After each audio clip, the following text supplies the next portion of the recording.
Assalamualaikum warahmatullahi wabarakatuh. Selamat datang kawan-kawan semua di channel Riam Biru. Terima kasih banyak untuk kawan-kawan yang sudah berkenan hadir di channel ini, dan pada kesempatan kali ini ada satu cerita datang dari Mas Supriyono. Mas Supriyono tidak menyebutkan dari daerah mana, dan Mas Supriyono itu menceritakan tentang satu peristiwa horor yang dialaminya sekitar tahun 2000-an. Semua berawal ketika Mas Supri itu lagi duduk-duduk di teras pada malam hari. Duduk sendirian menjelang tidur, lagi ngerokok sebatang gitu ya. Bentar lagi aku mau ngabisin rokok, habis itu tuh baru tidur. Dan waktu itu udah lewat jam 10 malam. Dia duduk di depan sana, kondisi tuh sepi banget kampung. Ya bukannya tumben atau apa, memang kampungnya Mas Supri itu relatif lumayan cukup sepi karena sebagian anak-anak mudanya itu pada merantau. Nanti begitu lebaran baru rame banget kampung tersebut dengan ya kampung di daerah Jawa sana. Cuman nanti yang datang ini orang-orang yang pulang ngomongnya bahasanya itu bahasa sana gitu ya. Dan ya hal ini umum terjadi di mana-mana. Nah, malam itu sepi, dan biasanya sepi. Mas Supri juga itu bukan kali pertama duduk di teras malam-malam sendirian, tapi udah sering gitu ya. Cuma entah kenapa malam ini rasanya itu lebih sepi dari malam-malam sebelumnya. Mas Supri duduk di sana, melamun, ngeliatin ke depan. Halamannya lumayan cukup luas, pagernya itu masih pagar dari bambu. Itu pun juga udah reot, udah beberapa tahun nggak dibenerin, nggak diganti. Memang ada rencana, cuman eksekusinya itu yang belum gitu ya. Jadi bapaknya Mas Supri memang ada rencana mau beli bambu, cuman ya itu tadi ditunda-tunda terus lah. Karena memang belum sempat, bapaknya Mas Supri juga mungkin masih sibuk. Ya, keluarganya masih sibuk dengan rutinitas masing-masing. Nah, Mas Supri duduk malam itu, ngelamun dia gitu kan, sampai dia itu menyadari sesuatu. Jadi terasnya Mas Supri, ini bagian ujung dari atapnya, atap teras gitu ya. Terasnya tuh lempeng, kayak ini ya, songkoknya topi gitu ya, begitu.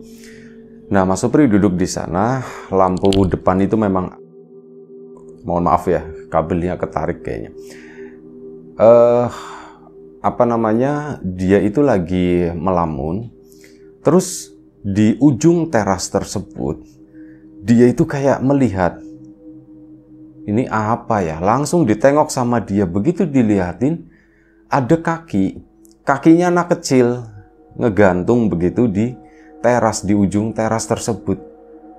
Kok ada kaki ya?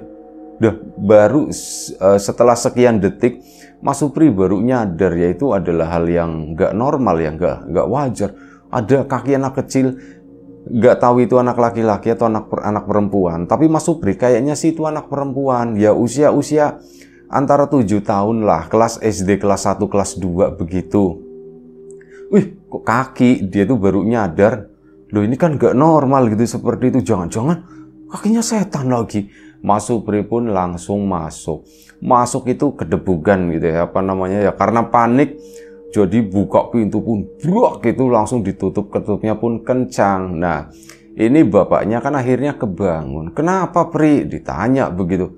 Pak, itu Pak di teras Pak, ada kaki ngegantung. Kaki ngegantung gimana? Itu Pak duduk begini ada kakinya anak kecil, kata Mas Supri. Masa sih, kata bapaknya. Kan bapaknya akhirnya ngecek ke depan situ. Dicek ya, jawabannya orang nggak ada apa-apa, kata si bapak begitu kan. Pak sumpah Pak, tadi aku ngelihat Pak, ya sudah tidur. Makanya kalau malam-malam itu masuk ke rumah jangan kelamaan duduk di depan situ sendirian gitu ya. Itu baru kaki, belum badan-badannya kelihatan, kata si bapak. Nanti kalau misal malam-malam kamu duduk di situ kelamaan, ada yang nyamperin gitu gimana? Iya Pak ya, yaudah istirahat. Mas Supri pun istirahat. Sebelum istirahat kan ya kepikiran terus masalah itu ya. Itu asli atau aku cuman berhalusinasi sih sebenarnya? Tapi kayaknya kok asli, itu tuh jelas banget adalah kaki anak kecil gitu. Tapi bagaimana mungkin gitu ya? Kalau mungkin itu setan berarti. Nah, dipikirin lumayan cukup lama sampai akhirnya mungkin Mas Supri juga udah lelah, udah capek. Dia pun tertidur. Udah, keesokan paginya kan cerita sama ibunya, sama bapaknya, sama adiknya juga, sama kakaknya juga gitu kan. Semalam aku ngeliat begini, ada kaki anak kecil. Nah ini orang serumah malah justru ya jadi malah tambah takut. Kakaknya takut, adiknya ketakutan, ibunya juga, yang satu-satunya yang biasa aja itu bapak. Mas Supri juga sebenarnya biasa aja waktu itu ya takut, tapi saat kejadian tersebut setelahnya itu nggak tahu lah udah biasa. Kalau penampakannya cuman begitu-begitu doang sih aku nggak takut, pikirnya Mas Supri ya. Semalam itu cuman kaget doang. Nah, udah hari itu beraktivitaslah si Mas Supri tadi berangkat sekolah. Di sekolahan pun cerita, pulang lagi ke sana. Saat pulang dari depan, itu yang dilihatin oleh Mas Supri itu adalah itu atap terasnya itu. Dilihatin semalam itu kayaknya duduknya sebelah sini. Oh, duduknya di situ kali ya. Siapa ya gitu ya? Ya kepikiran lah gitu sambil pulang, sambil jalan, sampai akhirnya masuk ke rumah sana. Nah, setelah itu cerita ke ya keluarga, memang nggak ngomong-ngomongin ke yang lain ya, ke tetangga atau apa, itu ya internal keluarga situ doang. Ada sepupunya Mas Supri main ke sana, kakak sepupu, ngobrol-ngobrol. Ada yang di rumah itu ada yang bilang, itu Supri kemarin habis ngeliat setan, katanya begitu. Lihat setan di mana, Pri? Ya, Mas Suprinya males cerita gitu ya. Cuman ibunya kayak gitu itu yang ceritain. Jadi lihat setan kemarin itu di teras begini, lagi duduk di situ, katanya kaki anak kecil, katanya gitu kan. Kakinya siapa ya, Pri? Aku bisa di situ ya? Nggak tahu, kata si Mas Supri.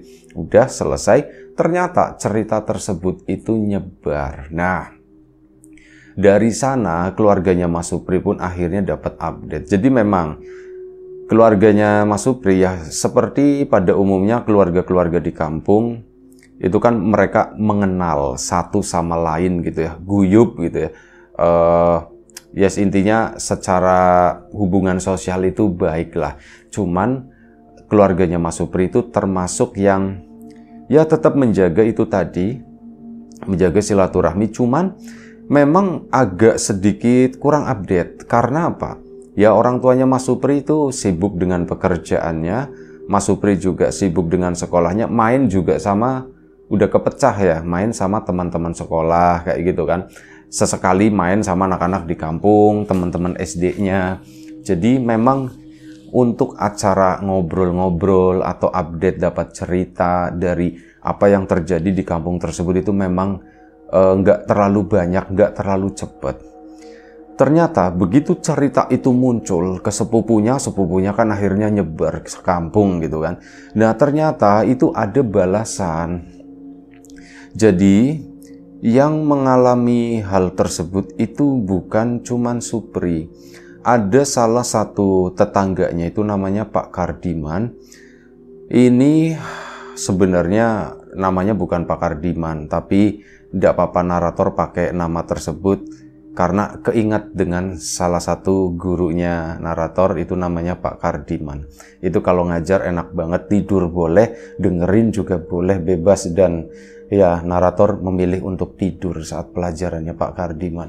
Itu tadi, nah ini si Pak Kardiman tersebut, dia ceritanya dia tuh habis ada acara lah keluar rumah malam gitu ya. Dan pulang itu lumayan cukup malam, sekitar jam 12. Pakai sarung, diputerin begini mirip kayak orang ronda. Biasa orang tua itu bawa senter gitu kan, meskipun di sana itu udah lumayan cukup terang di kampung tersebut. Nah, Pak Kardiman saat mau pulang, dia itu melihat kakinya tuh langkahnya terhenti gara-gara apa? Di samping rumahnya itu kan ada belumbangan. Belumbangan itu tanah yang digali buat buang sampah gitu ya. Nanti kalau udah mulai agak penuh dibakar di situ ya, di kampung-kampung lah. Di samping buangan sampah tersebut itu ada pohon pisang yang lumayan cukup banyak di situ. Dan di area tersebut kalau malam itu sepi. Area tersebut itu gelap. Dan Pak Kardiman ini lagi jalan dari depan, dia itu ngelihat di samping rumahnya itu ada seorang anak berdiri, seorang anak perempuan. Dia tuh pakai rok. Roknya sebawah lutut segitu. Dan seperti anak-anak perempuan pada umumnya, rambutnya itu pendek, agak keriting. Tapi potongannya tuh potongan yang ngambang dari leher belakang gitu ya. Apa namanya sih? Yes, pokoknya begitulah, narator nggak ngerti. Modelnya tuh dipotongnya pendek. Dia itu lagi berdiri. Pakaiannya sendiri itu warnanya tuh warna cerah, entah putih atau kuning, campuran perpaduan. Nah, si anak itu tuh berdiri di pojokan, mepet sama temboknya si Pak Kardiman. Loh, ini anaknya siapa malam-malam begini? Pak Kardiman kan akhirnya mendekat, belum waktunya disenterin soalnya masih kelihatan. Dideketin ke situ. Dok, kamu lagi ngapain di situ malam-malam gitu? Pulang sana, kamu anaknya siapa? Ditanya begitu kan. Sama si Pak Kardiman, si anak itu diem aja. Sini, jangan di situ, sini, jangan di situ. Akhirnya Pak Kardiman pun dengan susah payah jalannya itu juga memang udah agak meyek-meyek karena udah sepuh ya. Akhirnya disenterin tapi nggak langsung ke si anak itu. Disenterin begini, tep. Nah, nyenterinnya itu kan bagian kakinya. Yang kena senter, kakinya tuh hilang.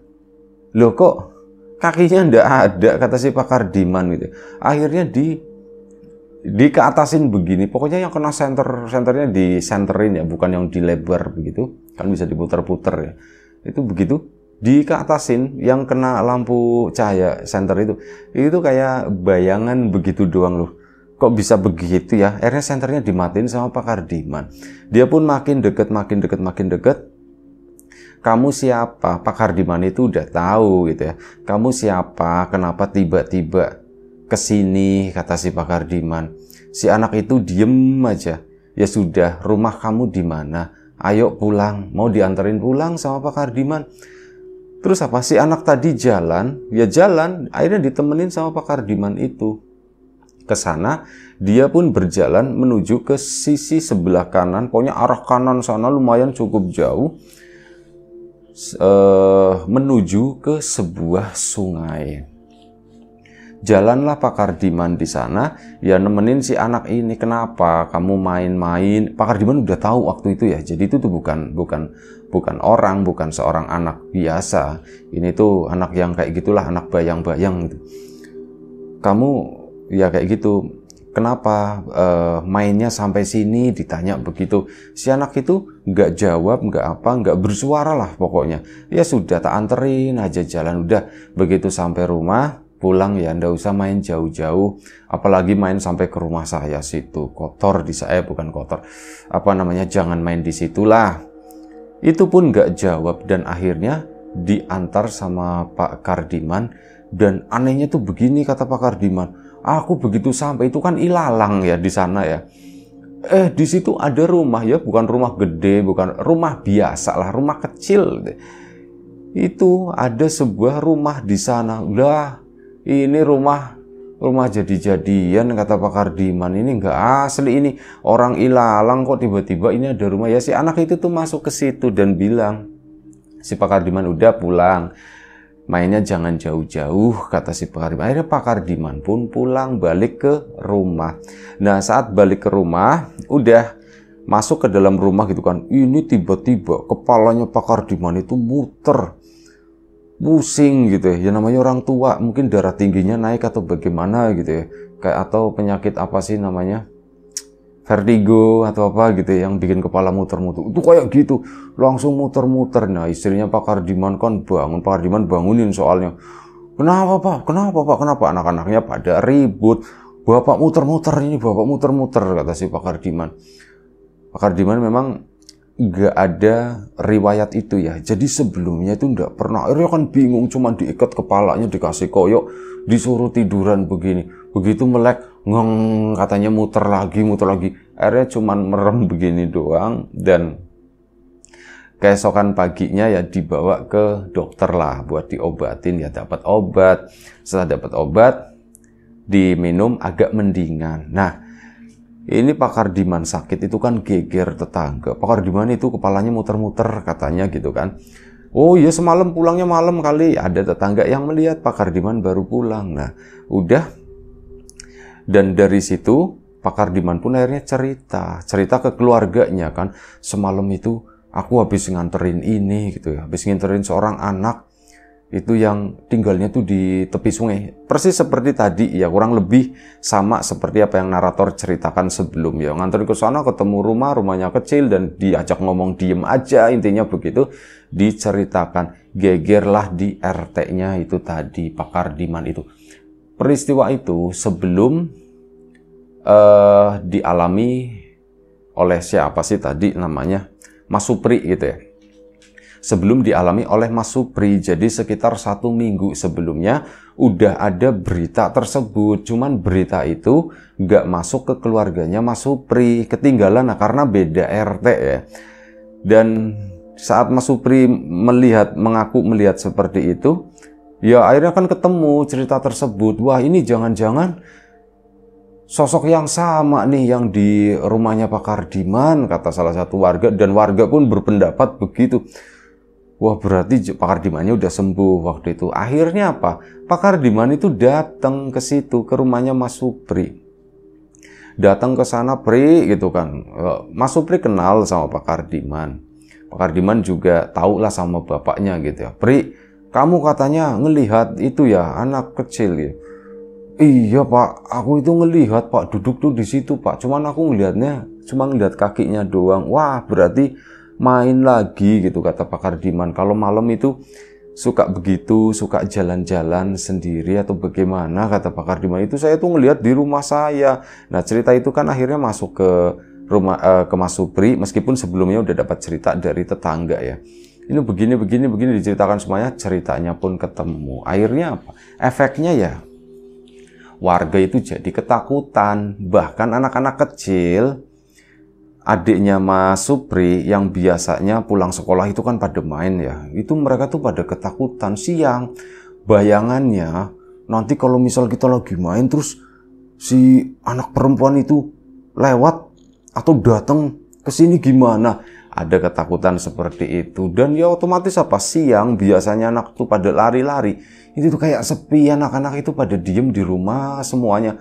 Malam harinya pun kayak gitu. Jadi tambah nyenyet, tambah sepi. Warga itu mulai ketakutan, benar-benar ketakutan. Dari sana pun karena sudah menimbulkan keresahan warga, ya tentu saja Mas Supri tidak sengaja bikin keresahan itu. Pak Kardiman pun sama, tidak sengaja. Kebetulan cerita yang ketemu, warga itu menarik kesimpulan sendiri seperti itu. Kalau malam ada setan anak kecil yang suka keluyuran di kampung tersebut. Nah, warga kan akhirnya pada ketakutan. Dari situ mulailah sekitar 3 hari benar-benar sepi kampung tersebut. Pak RT pun berinisiasi. Ya udah, kita rapat, katanya begitu kan. Beberapa RT, perwakilan RT sama perwakilan warga, RT-nya Pak Kardiman, RT-nya Mas Supri, ini ngumpul di situ. Gini Pak, ini ada masalah seperti ini, gimana ya? Ini kan ya tentu saja kalau berlarut-larut itu tidak bagus. Solusinya itu bagaimana, katanya. Yo Pak, kalau untuk masalah begitu ya, masa iya kita mau nangkep gitu kan, kita kan tidak ngerti apa-apa. Nah, solusinya itu apa? Ya kita cari orang pinter Pak, katanya begitu. Loh, kalau orang pinter, Pak Kardiman itu juga orang pinter, orang ngerti gitu. Cuman ya Pak Kardiman aja kalah begitu, katanya. Ya wes, kita cari lagi. Akhirnya ketemulah ada seorang sepuh lagi, seorang tua. Cuman memang RT-nya, tempat tinggalnya itu agak lumayan jauh. Itu namanya Pak Imin. Nah, Pak Imin ini dia pun dipanggil gitu kan sama beberapa RT ini. Bukan malam itu, tapi keesokan harinya. Itu dipanggil ngomongin begini-begini. Dan Wak Imin itu akhirnya apa? Malam harinya. Memang udah bocor informasinya.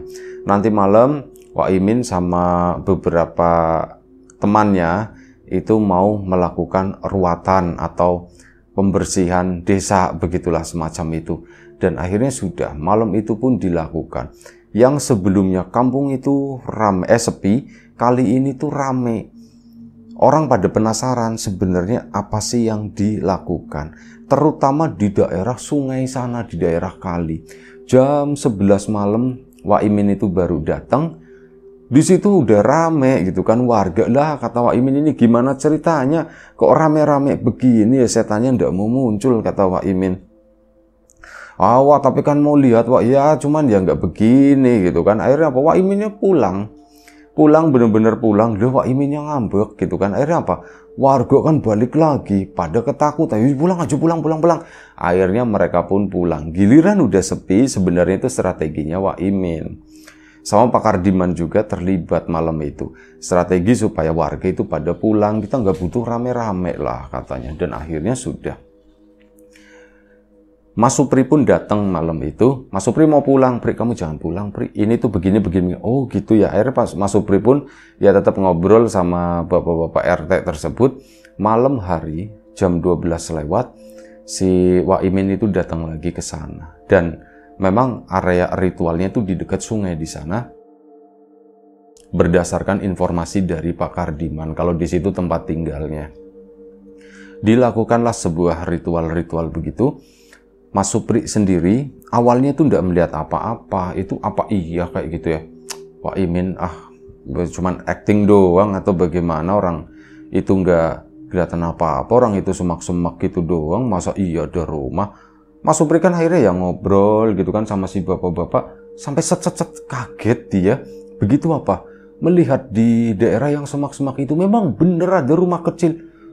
Ada rumah kecil. Nah, beberapa bapak-bapak di sana ada yang melihat, ada yang mengaku melihat, ada yang mengaku enggak gitu ya. Aku kok nggak lihat ya, sampean lihat. Itu rumah. Ada yang bilang begitu, ada yang aku nggak lihat. Nah, Mas Supri itu termasuk yang melihat. Kok gitu ya? Itu ada rumahnya. Nah, keluarlah seorang anak kecil waktu itu, dan si anak tersebut terlihat, kan Mas Supri juga ngelihatnya dari kejauhan ya. Ini tampak ngobrol sama Wak Imin. Wak Imin pun jongkok begitu ya, menyamakan tinggi badannya sama si anak tersebut. Wak Imin jongkok kayak ngomong-ngomong begitu kan, begini-begini. Terus terlihat si anak itu tuh ngangguk begini. Dan sudah si anak itu pun akhirnya masuk ke dalam rumah. Begitu masuk ke dalam rumah, si Mas Supri kan ya nggak ngeliatin begini, terus kadang diajak, begitu sekali melengset ngelihat ke sana, rumah itu tuh udah hilang. Lah rumahnya hilang lagi, yang lain juga sama gitu. Iya rumahnya udah hilang. Udah selesai, Wak Imin pun datang ke rumah Pak RT yang paling dekat di sana, yang ngumpul sama si Mas Supri juga. Waktu itu Mas Supri juga sebenarnya udah ngantuk ya. Tapi ya mau gimana lagi, dan hal itu direstui oleh orang tuanya Mas Supri karena memang lagi bantu kampung, lagi bantu warga di sana. Udahlah, Wak Imin pun akhirnya ngobrol-ngobrol, gimana Wak gitu. Udah apa-apa, dia itu memang, Wak Imin itu sempat diam sejenak dan kenapa Wak gitu ya. Anak itu tuh dibuang katanya. Hah? Dibuang Pak? Dibuang sama siapa? Ya dibuang sama emaknya lah. Emaknya apa Wak? Ya nggak tahu, kuntilanak kali, kata si Wak Imin itu jawabnya itu cuma asal-asalan begitu ya. Intinya itu anak itu dibuang, kasihan, dia itu bingung. Dia itu sebelumnya tinggalnya tuh ke sana lagi, ke arah utara lagi di situ, terus dibuang di tempat tersebut. Ya dia sendirian. Jadi dia itu pengen, ya intinya kayak gitulah, jalan-jalan, pengen tahu daerah lokasi sini itu seperti apa, itu versinya si Wak Imin begitu. Kalau di tempatnya Pak Kardiman itu, Pak Kardiman itu punya sebuah, ada gaman, ada satu pegangan lah, benda pusaka atau apa gitu ya, semacam keris, entah tombak, entah golok atau entah apa, itu baunya wangi. Pak Kardiman itu baunya itu wangi, makanya dia itu betah di sana, mampir loh. Wangi tapi buat mereka ya, kalau buat kita ya mungkin biasa aja, bau karat atau apa, tapi wangi buat mereka. Akhirnya dia pun betah di situ. Betah ya, nanti bakalan sering mampir ke rumahnya sampean, tapi enggak apa-apa, dia itu cuma di itu kok, di sisi samping situ kok. Sampean kan naruhnya di mana sih? Di situ kan, deket. Iya, saya naruhnya tuh di situ, di dinding situ. Ya udah, dia itu bakalan cuman di situ sebentar doang karena suka sama baunya. Terus sudah pulanglah mereka, dan si Mas Supri kan nanya, Wak Imin, kok pulanglah mereka. Beberapa dari mereka itu izin pulang, warga ya. Wak Imin juga waktu itu udah mau pulang, tapi Mas Supri itu nanya motong, Wak, Wak, kalau yang di rumahnya Pak Kardiman kan katanya seperti, kalau di rumah saya itu gimana? Di rumah kamu itu, kamu ingat-ingat, aku nggak tahu ya, cuman kamu ingat-ingat, pernah ndak ada terjadi sebuah kecelakaan di situ gitu? Kecelakaan, ya si Mas Supri mikirnya kecelakaan motor, kecelakaan apa? Nggak ada, Wak, gitu. Bukan kecelakaan yang seperti itu. Ada nggak salah satu anggota keluargamu yang waktu itu berdarah-darah katanya begitu? Loh, iya kakakku, Wak, kakakku. Nah, kakakmu berdarah-darah itu kenapa? Kejatuhan genteng, Wak, katanya. Nah, udah paham kan katanya? Maksudnya gimana, Pak? Kakakmu kejatuhan genteng berdarah-darah. Dan waktu itu, kakakmu itu darahnya itu sempat ada ya, nempel di genteng tersebut. Dan genteng itu tuh dipasang lagi. Ya itu hal biasa. Yang jadi masalah adalah kakakmu katanya. Loh emang kakakku kenapa, Pak? Kakakmu itu darahnya tuh wangi katanya begitu. Wangi, Pak, maksudnya? Iya, itu keturunan dari kakekmu. Nurunnya itu ke kakakmu. Kalau aku gimana? Kamu enggak nurun ke kamu. Cuma nurunnya ke kakakmu. Nah, saat darahnya keluar, itu nempel di itu, dianggap wangi sama mereka. Ya mereka pun betah di situ. Dan kalaupun nanti dia keluar main-main gitu ya, nanti bakalan sering duduk di tempatmu situ. Loh, Pak, kok enggak diusir ya? Ya, biarin aja katanya begitu. Sudah enggak apa-apa, orang dia itu enggak jahat kok. Dia itu cuma nongkrong-nongkrong begitu doang. Dan akhirnya memang dibiarkan gitu. Mas Supri ya takut awalnya gitu. Cuman lama-lama udah terbiasa. Sering kali sekelebatan Mas Supri itu masih melihat, dan beberapa warga itu juga melaporkan katanya mereka juga melihat itu. Ada yang duduk semalam aku ngelihat ada yang duduk di atas itu terasmu. Ya Mas Supri karena memang udah terbiasa, jadi ya gitu kan, emang ya udah biasa seperti itu. Tapi dari situ entah kenapa Mas Supri itu tiba-tiba hormat sama kakaknya gitu ya. Setelah dapat informasi dari Wak Imin, si Mas Supri itu tadinya kan ya sering godain, sering ngajakin berantem atau gimana. Kakaknya itu sama-sama laki-laki. Cuman itu belakangan itu jadi nurut sama si kakaknya. Ya karena itu tadi, karena diceritain kalau kakaknya itu orang hebat atau apa keturunan. Ya padahal dia juga keturunan kakeknya.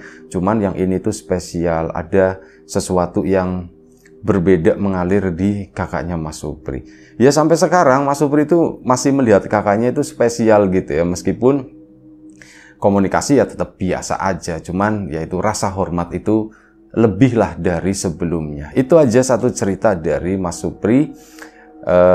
Terima kasih banyak Mas Supriyono ya atas ceritanya. Kawan-kawan di rumah juga terima kasih banyak atas support dan dukungannya apapun itu. Kawan-kawan subscriber, kawan-kawan membership, kawan-kawan yang udah kasih support dalam bentuk super thanks ke Riam Biru, terima kasih banyak.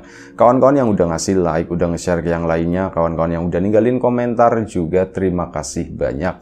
Kawan-kawan yang sudah memesan bawang gorengnya wijinya, terima kasih. Kawan-kawan yang belum memesan ditunggu pesanannya. Yang sudah berkunjung ke channel Lapak Horor, kita lagi coba naikin konten-konten lama gitu ya ke channel tersebut. Barangkali ada kawan-kawan yang kangen atau apa bisa mampir di sana. Ya mulai dari episode 100 berapa, karena sebelumnya itu Mbah Warmo ya. Terima kasih banyak semuanya. Doa terbaik dari kami untuk kawan-kawan, semoga selalu diberi kemudahan dalam hal apapun, termasuk kemudahan dalam hal rizki, yang sakit segera diberi kesembuhan, yang sehat tetap dijaga kesehatannya. Baik, sampai jumpa di episode selanjutnya Riam Biru. Jaga kesehatan kawan-kawan, sekali lagi terima kasih banyak. Semoga tetap terhibur dengan cerita ini. Assalamualaikum warahmatullahi wabarakatuh.